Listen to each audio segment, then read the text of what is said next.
Nos place darles nuevamente la bienvenida a una nueva edición de su programa estelar, Hablemos de la Biblia, que en estos días angustiosos proclama al mundo un mensaje de paz, de seguridad y de amor. Para el día de hoy, nuestro estudio lo he dado en llamar el Dios Sol y el número 666. Y como es nuestra costumbre sana, vamos a tener una palabra de oración antes de iniciar nuestro estudio. Oremos. Padre nuestro que estás en el cielo, es con gratitud en el corazón que venimos ante ti para desgranar, Señor, todas estas hermosas verdades contenidas en tu palabra. Ilumínanos con tu Santo Espíritu, en el nombre maravilloso de Jesús. Amén. El Dios Sol y el número 666 será el estudio para el día de hoy. Hay un principio de interpretación bíblico y profético que dice de la siguiente manera: Cristo es el centro de todas las profecías cristológicas y soteriológicas. Es decir, Cristo es el centro de las profecías. Cristo es el centro del enfoque. Es decir, en las profecías contenidas en la Biblia, tanto en el Antiguo como en el Nuevo Testamento, lo principal es Cristo y no los eventos. Lo principal es cómo Cristo impacta en todos esos eventos. Una cita inspirada dice de la siguiente manera: en toda página, sea de historia, preceptos o profecías, las escrituras del Antiguo Testamento irradian la gloria del Hijo de Dios.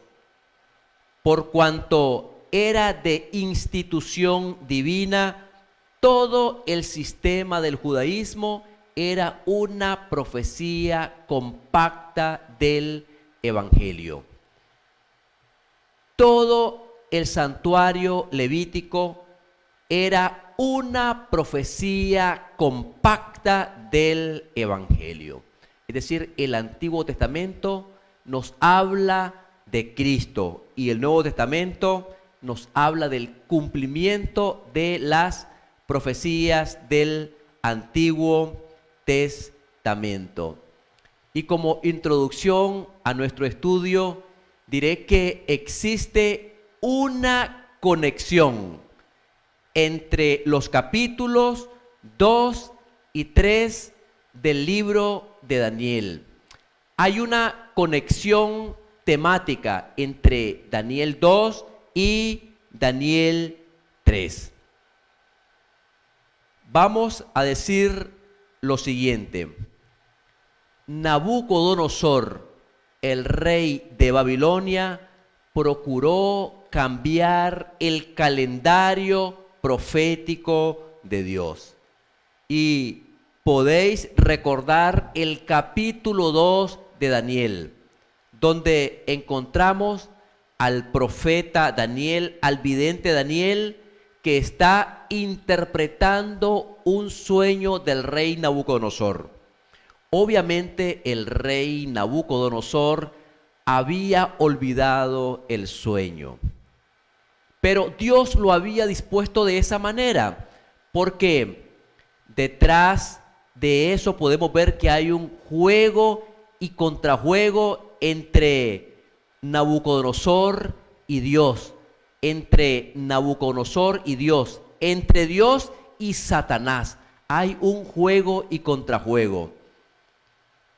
Daniel ha interpretado el sueño al rey Nabucodonosor y Daniel ha mostrado en su interpretación al rey los distintos metales que componen la estatua con la cual el rey había soñado. Tú, oh rey, veías, y aquí una grande imagen cuyo aspecto era sublime. Y comienza la interpretación, Daniel, que la imagen tenía cabeza de oro, pecho y brazos de plata, vientre de bronce, piernas de hierro y los pies en parte de hierro y en parte de barro cocido. Y luego que aparece una gran piedra que no fue cortada con mano alguna y dio en los pies a esa estatua. Y la estatua quedó absolutamente pulverizada y fue dispersa por toda la tierra, lo cual representa el hermoso reino de Dios, cuando Dios inaugure el reino eterno de Dios. Entonces Daniel interpreta y va mostrando una sucesión de reinos a Daniel. Sin embargo, hubo algo en la interpretación de Daniel que no le gustó al rey, no satisfizo al rey. Y la encontramos en Daniel 2, el versículo 39. Y Daniel está interpretando el sueño al rey. Dice Daniel: y después de ti se levantará otro reino inferior al tuyo, y luego un tercer reino de bronce, el cual dominará sobre toda la tierra. El rey Nabucodonosor no estaba de acuerdo con esta interpretación de Daniel. No le gustó la idea que después de ti vendrá otro reino inferior al tuyo y luego un tercer reino. No le gustó al rey, así que procuró cambiar el calendario profético de Dios. Estaba luchando contra Dios. Y en ese contexto vino la idea de construir una hermosa imagen en la llanura de Dura. Sin embargo, esta idea de construir esta imagen vino de los líderes espirituales del reino de Babilonia. Nabucodonosor la erigió, pero la idea vino de los líderes espirituales. Y es que en el rey Nabucodonosor, aquellas palabras de Daniel: tú eres aquella cabeza de oro, esa expresión había hecho una profunda impresión en la mente del rey. Esa idea había calado hondo. Tú eres aquella cabeza de oro. Y en este contexto, los sabios de Babilonia, los líderes espirituales, valiéndose de esto, propusieron que el rey hiciera una imagen, pero no se haría de distintos metales, sino que se haría toda de oro, para que simbolizara a Babilonia como un reino eterno. Podéis ver cómo el rey quiere cambiar el reloj profético de Dios, el calendario de Dios. La estatua tenía una sucesión de metales, con una cabeza de oro que lo representaba a Nabucodonosor y a su reino de Babilonia. Pero él quería que toda la imagen fuese absolutamente toda de oro. Decimos que hay una conexión entre Daniel 2 y Daniel 3. En ambos capítulos, la palabra oro los vincula. En ambos capítulos aparece la palabra oro. En el capítulo 2, en referencia a la cabeza de la imagen, y en el capítulo 3 tenemos toda una estatua de oro. También tenemos otra conexión entre capítulo 2 y capítulo 3 de Daniel, y es que la palabra imagen se identifica en ambos capítulos. Otra conexión, la palabra levantó se utiliza repetidamente de manera intercambiable en el capítulo 3. Y podéis recordar que Daniel dijo en su libro, en Daniel 2:44, lo siguiente. Hizo referencia a que Dios también levantaría un reino indestructible. Leamos Daniel 2:44. Y en los días de estos reyes, el Dios del cielo levantará un reino que no será jamás destruido, ni será el reino dejado a otro pueblo. Desmenuzará y consumirá a todos estos reinos, pero él permanecerá para siempre. Esta profecía del capítulo 3 de Daniel es un tipo o un símbolo que se utiliza en el Antiguo Testamento, donde nosotros escatológicamente podemos ver su cumplimiento al final de los tiempos previo a la segunda venida de Jesús en gloria y majestad. Entonces, en el capítulo 3 de Daniel tenemos un tipo de lo que sucederá al final de los días. Obviamente, Babilonia era el reino que gobernaba en los días del profeta Daniel.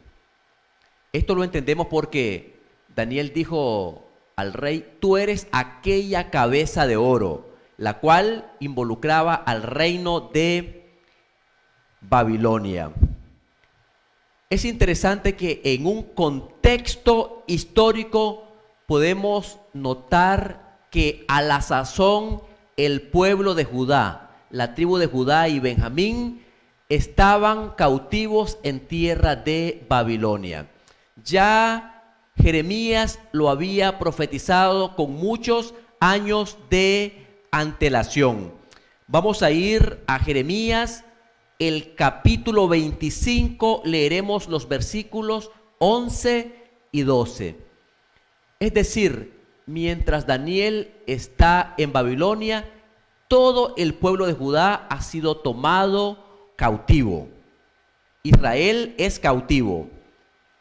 Toda esta tierra será puesta en ruinas y en espanto, y servirán estas naciones al rey de Babilonia 70 años. Y cuando sean cumplidos los 70 años, castigaré al rey de Babilonia y a aquella nación por su maldad, ha dicho Jehová, y a la tierra de los caldeos, y la convertiré en desierto para siempre. Es decir, el pueblo de Judá estuvo cautivo 70 años en Babilonia, desde el año 605 antes de Cristo hasta el año 536 antes de Cristo, con el edicto de Ciro, rey de Persia. Es hermoso, mis hermanos, como en el reloj profético de Dios todo tiene un cabal cumplimiento. El reloj profético de Dios se cumple a cabalidad. 70 años completos. Entonces el pueblo de Judá es cautivo. Ahora, Nabucodonosor vivió como una bestia por un periodo de 7 años literales. Eso dice el libro de Daniel, el capítulo 4 y el versículo 16. Solo estamos haciendo un pequeño esbozo histórico para que entendamos las circunstancias del evento que estamos estudiando. Su corazón de hombre sea cambiado y le sea dado corazón de bestia, y pasen sobre él 7 tiempos. Obviamente aquí 7 tiempos se refiere a 7 años literales y no a años proféticos, porque al final del capítulo 4 dice la palabra del Señor: y todo esto vino a Nabucodonosor. Es decir, 7 años literales. Nabucodonosor vivió como una bestia. También el rey Nabucodonosor levantó una imagen como símbolo de su propio poder. También el rey de Babilonia dio un decreto de muerte contra los fieles de Dios que rehusaron adorar la imagen. Ahora vamos a analizar exactamente la imagen del capítulo 3 de Daniel, que erigió el rey Nabucodonosor. Y para ello vamos a ir al libro de Daniel, al capítulo 3, estaremos en el versículo número 1.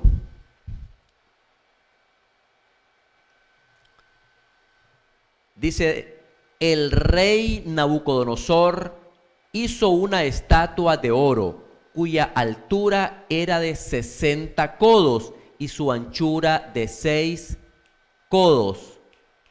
La levantó en el campo de Dura, en la provincia de Babilonia. Es hermoso, mis hermanos. El rey Nabucodonosor levantó una estatua en el campo de Dura. El campo de Dura aquí, sin lugar a dudas, hablamos de la tierra de los caldeos. Posiblemente en el mismo lugar donde se erigió la Torre de Babel, en el reino de Sinar, la tierra de los caldeos. Hay algo muy importante aquí, mis hermanos, con relación a las dimensiones de la estatua. Dice que la estatua era de 60 codos de alto por 6 codos de ancho. Debemos de entender que el codo es la distancia que va desde el codo hasta la punta del dedo medio. En el caso de Babilonia, el codo estaba constituido o era de 50 centímetros. Es decir, la imagen tenía 30 metros de alto por 3 metros de ancho, en proporción de 10 a 1 en cuanto a altura y a su anchura. El historiador griego Heródoto afirmaba que la estatua era absolutamente de oro macizo y que pesaba 800 talentos de oro, lo cual equivaldría a 30 toneladas. Es una exageración, lo cual podemos ver también aquí la riqueza del oro en el imperio. De hecho, el oro representaba al imperio de Babilonia. Es interesante, mis hermanos, entender que el sistema sexagesimal basado en conjuntos de 60 fue utilizado o inventado por Babilonia. Y como un vestigio de eso, todavía nosotros en pleno siglo XXI utilizamos el sistema sexagesimal basado en conjuntos de 60. Así, por ejemplo, la circunferencia tiene 360 grados. Tenemos que el minuto tiene 60 segundos. La hora tiene 60 minutos y 24 horas al día. Tenemos 360 días al año utilizando el calendario lunar y tenemos 360 grados. El sistema sexagesimal. Ahora, si nosotros multiplicamos 60 por 6, el total es 360, que era el número sagrado en Babilonia. Es decir, hablamos aquí de que el ciclo de 360 grados y 360 días representa la totalidad del tiempo y del espacio en la mentalidad caldea de entonces. Entonces, para ello, el número 6 era muy importante. Se dice que el panteón de dioses en Babilonia era de 36 dioses y cada uno de ellos gobernaba sobre 10 grados de espacio y 10 días en el tiempo, para cubrir todo el tiempo y el espacio. Ahora bien, si tú sumas los dígitos 1 más 2 más 3 más 4 más 5 hasta llegar a al 36, desde el 1 hasta el 36, la suma de todos esos dígitos te da 666. Es decir, todos los dioses de Babilonia estaban incluidos en el número 666. Se dice que los romanos adquirieron muchísimo de su sistema religioso de Babilonia, pero obviamente establecieron un sistema numérico diferente, pues no iban a ocupar el sistema de Babilonia, y para ello adoptaron tan solo 6 letras y le pusieron o le adjudicaron un valor numérico.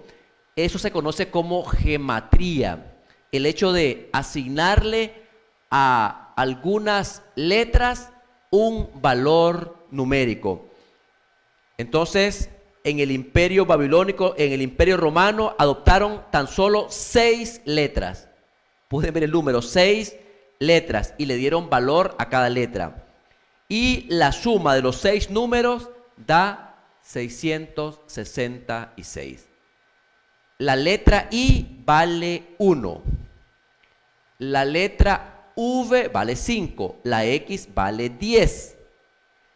La L vale 50. La D, la C vale 100 y la D vale 500. Entonces tú sumas 1 más 5 más 10 más 50 más 100 más 500 y tienes un total de 666. Entonces vemos la continuación de Babilonia en el imperio romano. Con razón, el apóstol Pedro llamó a Roma con el nombre críptico de Babilonia, especialmente por esa conexión que nosotros podemos ver allí exactamente. Algo que nosotros podemos deducir de nuestro estudio del capítulo 3 es que la ley de Dios y la adoración eran el punto de contención. Es decir, era el punto de contienda, era la disputa, era el conflicto planteado, la ley de Dios y la adoración. La pregunta clave en el conflicto milenario entre el bien y el mal es: ¿a quién o a qué adoraremos? Y en el capítulo 3 y el versículo 28, ahí tenemos una vislumbre de cómo eso está planteado en el capítulo 3 de Daniel. Y Daniel lo registra de la siguiente manera. Entonces Nabucodonosor dijo: bendito sea el Dios de ellos, de Sadrach, Mesach y Abednego, que envió su ángel y libró a sus siervos que confiaron en él y que no cumplieron el edicto del rey y entregaron sus cuerpos antes que servir y adorar a otro Dios que su Dios. Es interesante que en todo el capítulo 3 de Daniel, la palabra adorar se utiliza por lo menos 10 veces. Adoración. Ahora, la primera tabla de la ley de Dios, los primeros 4 mandamientos tienen que ver con la adoración al verdadero Dios. Así es que el conflicto tenía que ver con los mandamientos de Dios o el mandamiento de los hombres. En este caso, representado por Nabucodonosor. Entonces, mis hermanos, la ley de Dios y la adoración eran los puntos de contención, los puntos de conflicto en esta imagen. Nosotros adoramos a Dios porque es el creador, el sustentador, y la señal del creador es el santo sábado. Por eso en Apocalipsis 14:7, en el mensaje del primer ángel, se nos hace un hermoso llamado para volvernos al creador. Dice: diciendo a gran voz, temed a Dios y dadle gloria, porque la hora de su juicio ha llegado. Y adorad a aquel que hizo el cielo y la tierra, el mar y las fuentes de las aguas. Entonces, un llamado a volver al verdadero Dios. Y al final de los tiempos, escatológicamente también, el punto de contención será también el punto de la adoración a Dios y su santa ley. ¿Adoraremos en el día del Señor o adoraremos en el día del hombre? ¿Adoraremos a Dios el Creador o adoraremos en el Venerabilis Dies Dominis? ¿O adoraremos al día del sol? Allí será el cumplimiento. Es importante que uno de los aspectos subyacentes de la imagen tiene que ver con el punto de que el poder civil impuso una norma religiosa. Siempre que el poder religioso utiliza al poder civil y hace una amalgama político-religioso, eso viene a desencadenar en una persecución contra los hijos de Dios. Toda vez que la iglesia cristiana que apostata al Señor utiliza el poder civil y se hace una mezcolanza político-religioso, eso acaba en detrimento para perseguir al pueblo de los santos del Altísimo. Veamos Daniel 3, el capítulo 2. Y envió el rey Nabucodonosor a que se reuniesen los sátrapas, los magistrados y capitanes, oidores, tesoreros, consejeros, jueces y todos los gobernadores de las provincias, para que viniesen a la dedicación de la estatua que el rey Nabucodonosor había levantado. Es decir, mis hermanos, cuando se erige esta imponente imagen, ahí están todos los gobernadores, todos los gobernantes del reino de Babilonia, puestos todos en un orden jerárquico de mayor a menor. Es decir, todos los representantes políticos o representantes del poder civil estuvieron presentes en la dedicación de la imagen. Entonces, es el poder civil quien emitió el decreto religioso que establece una observancia religiosa impuesta. El rehusar adorar la imagen se consideraba alta traición contra el gobierno.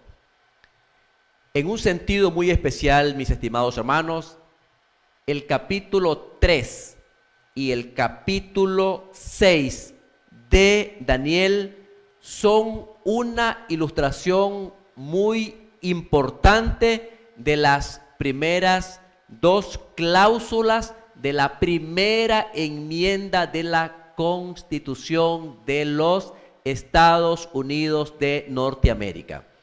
Porque la primera enmienda de los Estados Unidos prohíbe que haya unión entre la iglesia y el Estado. En la primera enmienda se habla de una separación de la iglesia y el Estado. Y se procura un muro de separación entre la iglesia y el Estado. Otro punto muy importante con relación al capítulo 3 de Daniel tiene que ver con que el decreto de adoración era universal. Y lo mismo ocurrirá al final de los tiempos. Habrá una persecución contra el pueblo de Dios, pero a una escala mundial, ya no global, circunscrita a la llanura de Dura, sino a todo el planeta Tierra. Veamos lo que dice Daniel 3, el versículo 4. Y el pregonero anunciaba en alta voz: mándase a vosotros, oh pueblos, naciones y lenguas. Taxativamente, el decreto de adoración era universal. Y sin embargo, la música jugó un papel muy importante en la falsa adoración, en este caso en la estatua de Nabucodonosor. Leeremos Daniel 3, 5 al 7. Que al oír el son de la bocina, de la flauta, del tamboril, del arpa, del salterio, de la zampoña y de todo instrumento de música, os postréis y adoréis la estatua de oro que el rey Nabucodonosor ha levantado. Y cualquiera que no se postre y adore, inmediatamente será echado dentro de un horno de fuego ardiente. Por lo cual, al oír todos los pueblos el son de la bocina, de la flauta, del tamboril, del arpa, del salterio, de la zampoña y de todo instrumento de música, todos los pueblos, naciones y lenguas se postraron y adoraron la estatua de oro que el rey Nabucodonosor había levantado. Es decir, mis estimados, era todo un espectáculo bien montado por Nabucodonosor en esta ocasión. Y sin embargo, la palabra del Señor es clara en que hubo un pequeño remanente que fue fiel a Dios. Si el rey hubiese podido destruir a ese pequeño remanente, entonces la victoria del rey Nabucodonosor había sido completo.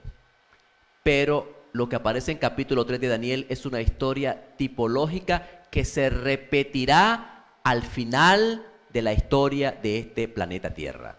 Y su contraparte será el capítulo 13 del libro de Daniel, cuando la segunda bestia mandará que se haga una imagen a la primera bestia, cuya herida mortal fue sanada.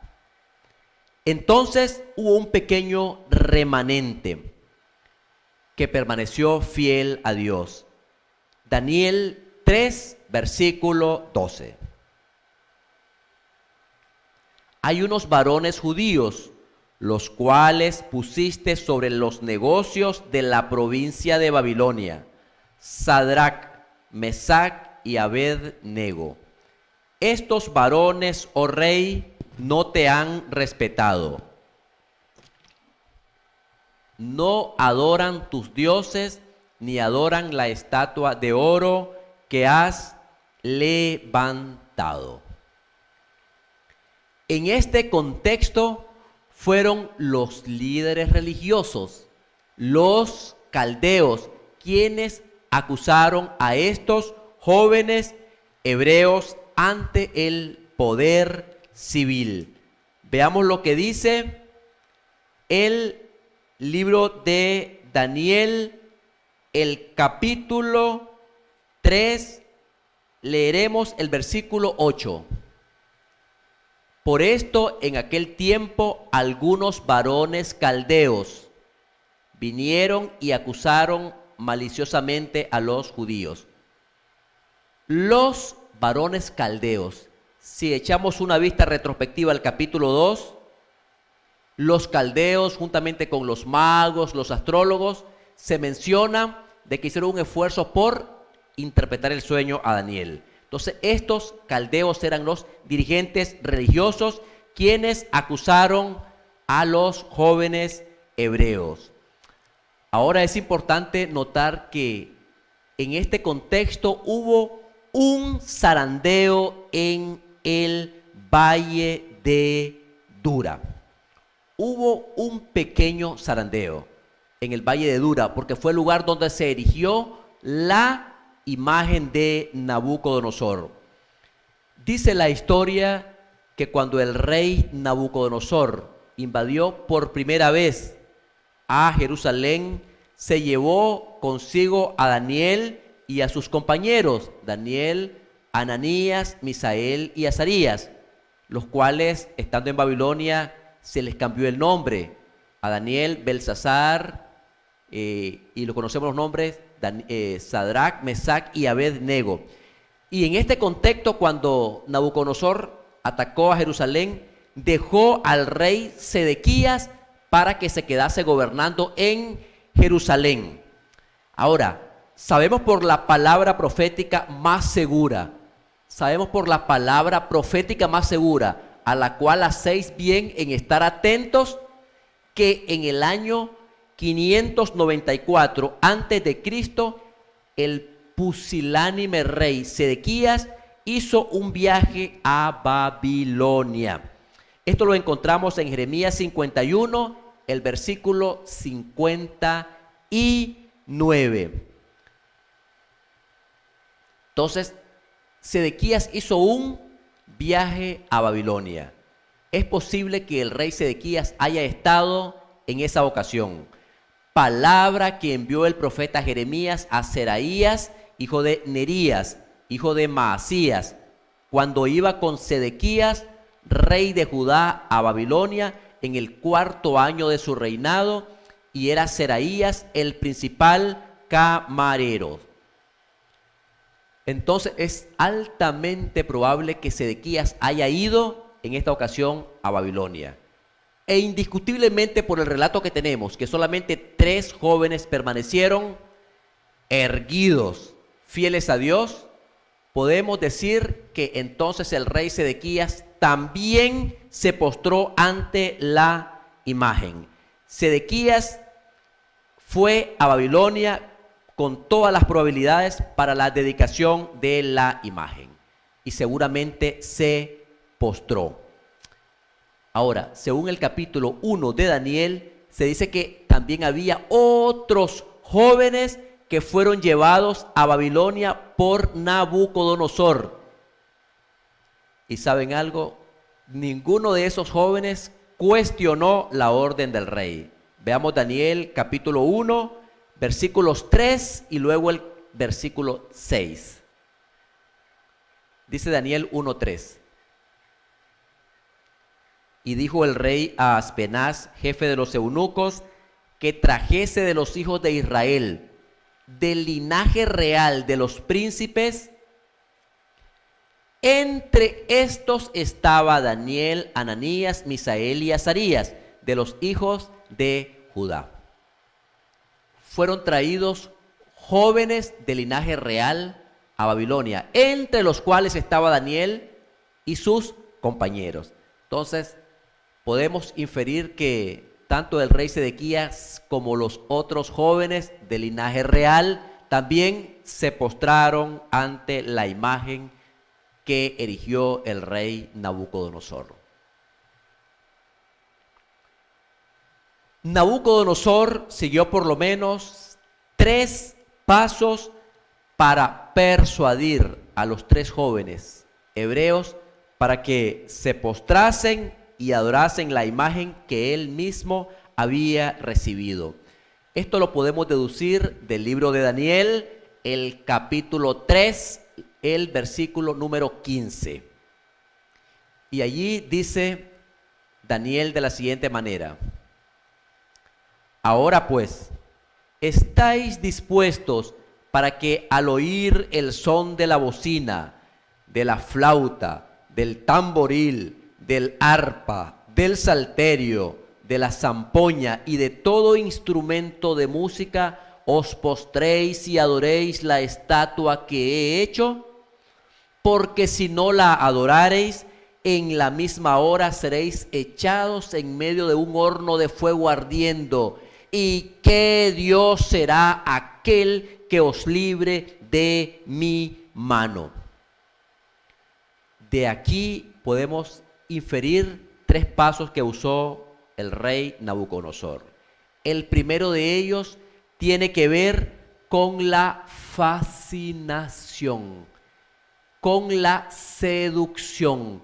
Lo mismo que hizo la serpiente antigua, empero la serpiente era la más astuta de todos los animales que Dios había creado, la cual dijo a la mujer: ¿con que Dios os ha dicho que no comáis de todo árbol del huerto? Nabucodonosor está replicando lo mismo para seducir al pueblo de Dios, en este caso a los jóvenes hebreos. Está tratando de fascinarlos. Ahora, ¿de qué manera trata de fascinarlos?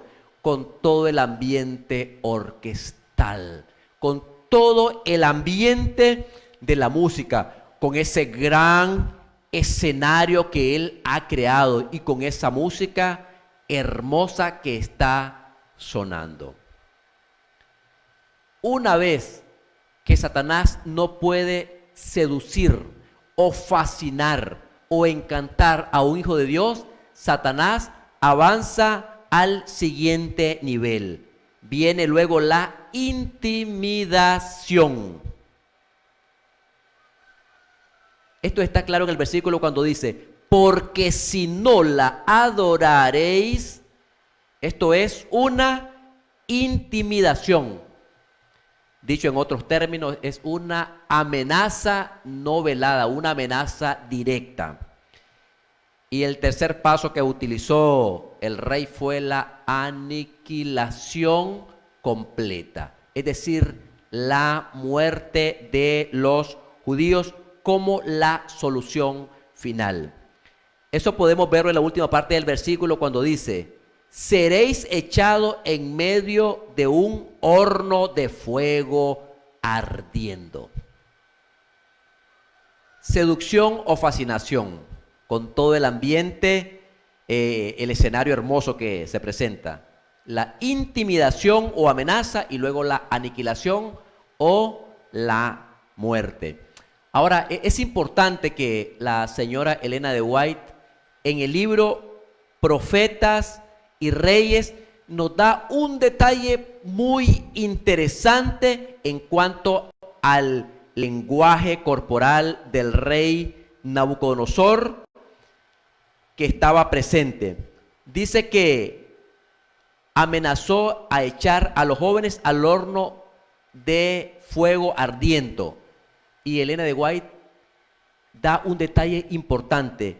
Dice que el rey Nabucodonosor, con la mano levantada hacia el cielo en desafío y luego con una arrogancia in extremis, dijo: ¿y qué Dios será el que podrá librarlos de mi mano? ¿Y qué Dios podrá librarlos de mi mano? ¡Qué arrogancia! Levantó la mano en señal de juramento. ¿Y qué Dios podrá librarlos de mi mano? Y puedo imaginar que Dios dijo: yo los libraré con mi brazo poderoso, con brazo fuerte y extendido. Yo los libraré de tu mano. La respuesta del remanente fiel fue inmediata, fue clara y decisiva, y sin embargo fue respetuosa al rey Nabucodonosor. Es importante, mis hermanos, que estos jóvenes hebreos no mostraron presunción en su respuesta. Dieron una respuesta al rey, pero una respuesta clara, pero también respetuosa. Vamos a Daniel 3, al versículo 16 al versículo número 18. Sadrac, Mesac y Abed-nego respondieron al rey Nabucodonosor diciendo: no es necesario que te respondamos sobre este asunto. He aquí nuestro Dios, a quien servimos, puede librarnos del horno de fuego ardiendo, y de tu mano, oh rey, nos librará. Y si no, sepas, oh rey, que no serviremos a tus dioses, ni tampoco adoraremos la estatua que has levantado. Una respuesta clásica contundente. Nuestro Dios, a quien servimos, puede librarnos del horno de fuego ardiendo, y de tu mano, oh rey, nos librará. Y si no, sepas, oh rey, que tampoco adoraremos la imagen que tú has levantado. Y esto me recuerda las palabras de Jesús en el monte Calvario, en esa oración hermosa. Padre, si es posible, pase de mí esta copa, pero no sea como yo quiero, sino como tú. Es análoga a la frase de los jóvenes: y si no nos librara Dios, y si no, tampoco adoraremos la estatua de oro que has levantado. Una obediencia fiel. Dice la palabra del Señor que el rey se llenó de ira. En un comentario, Elena de White describe vívidamente el rostro del rey cuando los jóvenes rehusaron categóricamente obedecer su decreto. Dice la cita: entonces Nabucodonosor se llenó de ira y se demudó el aspecto de su rostro contra Sadrac, Mesac y Abed-nego, y ordenó que el horno se calentase 7 veces más de lo acostumbrado. Continúa la cita: características satánicas hicieron que su rostro pareciera como el rostro de un demonio. El rey estaba enojado en extremo. Y sin embargo, los jóvenes afirmaron confiadamente que Dios los iba a librar, porque ellos habían entrado en una relación de pacto con Dios. Nabucodonosor cometió el mismo error del faraón cuando los judíos estaban a orillas del Mar Rojo. Faraón pensó que estaba luchando simplemente contra Moisés. En este caso, Nabucodonosor pensó que estaba luchando contra los jóvenes hebreos. Faraón pensaba que estaba luchando contra Moisés. Por eso dijo Moisés en aquella ocasión: estad quietos y conoced y ved la salvación de Jehová. Es decir, al luchar contra el pueblo de Dios, tanto Faraón como Nabucodonosor estaban luchando contra Dios mismo. Podemos deducir o inferir que estos 3 jóvenes hebreos, estos remanentes del Señor, pasaron por un terrible tiempo de angustia, pues fueron echados al horno de fuego ardiendo. Y taxativamente dice la palabra del Señor que los que habían echado a los jóvenes murieron en el acto. Y como la orden del rey era apremiante y habían calentado el horno más de lo usual, la llama del fuego mató a aquellos que habían alzado a Sadrach, Mesach y Abed-nego. Es importante, mis hermanos, saber que estos jóvenes permanecieron fiel a Dios. Es decir, podemos aquí hacer una analogía. Estos jóvenes se enfrentaron a la bestia, a la imagen y también a los gobernantes civiles sin titubear. En el final de la historia, 3 espíritus inmundos a manera de rana harán una gran coalición contra el pueblo de Dios, según lo dice Apocalipsis en capítulo 16, en el contexto de la 6ª plaga. Dice la palabra del Señor que la orden de Nabucodonosor fue calentar más de lo acostumbrado el horno. Entonces el rey Nabucodonosor se llenó de ira y se demudó el aspecto de su rostro contra Sadrach, Mesach y Abed-nego, y ordenó que el horno se calentase 7 veces más de lo usual. Es decir, literalmente no se calentó 7 veces más. No había ningún termómetro para medir la temperatura del fuego. Lo que está diciendo es que el fuego se calentó en toda su plenitud. Lo más que pudo, el sol se calentó. El horno se calentó. Aquí también el horno, mis estimados hermanos, representa la aflicción por medio de la cual Dios purifica a su pueblo. Es hermoso, pero Dios protegió a estos jóvenes y los enemigos del remanente del Señor murieron por el fuego. Daniel 3:22.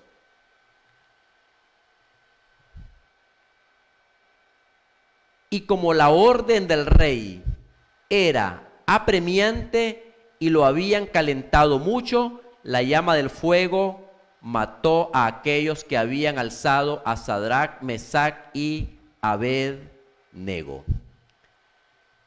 Es hermoso, mis estimados hermanos y amigos, pero Cristo en persona se levantó para librar a su remanente fiel del ardiente tiempo de angustia. Fue Cristo mismo que se presentó en el horno. El Hijo de Dios se identifica con el ángel de Jehová.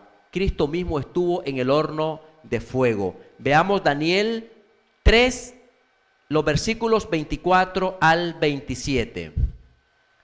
Dice: entonces el rey Nabucodonosor se espantó y se levantó apresuradamente y dijo a los de su consejo: ¿no echaron a 3 varones atados dentro del fuego? Ellos respondieron al rey: es verdad, oh rey. Y él dijo: he aquí, yo veo 4 varones sueltos que se pasean en medio del fuego sin sufrir ningún daño, y el aspecto del cuarto es semejante al Hijo de los dioses. Entonces Nabucodonosor se acercó a la puerta del horno de fuego ardiendo y dijo: Sadrach, Mesach y Abed-nego, siervos del Dios Altísimo, salid y venid. Entonces Sadrach, Mesach y Abed-nego salieron de en medio del fuego. Entonces Cristo fue el héroe de la historia, no los jóvenes. Mis estimados hermanos, Cristo está contigo en el momento de la prueba. En el horno de la prueba, Cristo está con nosotros. No fueron 3 los que echaron al horno de fuego, y aquí yo veo al cuarto semejante al Hijo de los dioses. Cristo en persona se hizo presente para librar a su remanente fiel.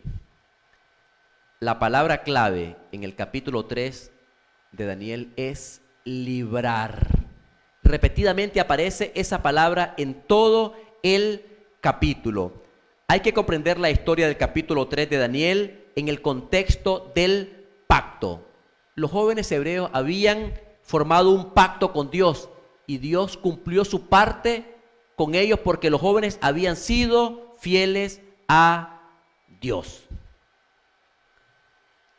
Como conclusión, mis estimados hermanos, como un llamado, quiero decir lo siguiente: que nosotros seamos hallados fieles al Señor, que el horno de fuego produzca en nosotros cristianos de oro. Vamos a orar. Padre nuestro que estás en el cielo, santificado sea su nombre. Gracias, Señor, porque en esta historia tú eres el héroe que se levantó para librar a ese remanente fiel del ardiente fuego u horno, Señor, de fuego. Pedimos que tú puedas estar en nuestra vida, Señor, y que nos ayude para que seamos fieles ante ti. En el nombre de Jesús, amén. Y ahora nos despedimos de nuestros amigos diciéndoles a cada uno de ellos: Dios te bendiga y te guarde. Haga resplandecer Dios su rostro sobre ti y tenga de ti misericordia. Dios alce a ti su rostro y ponga en ti paz. Dios te bendiga.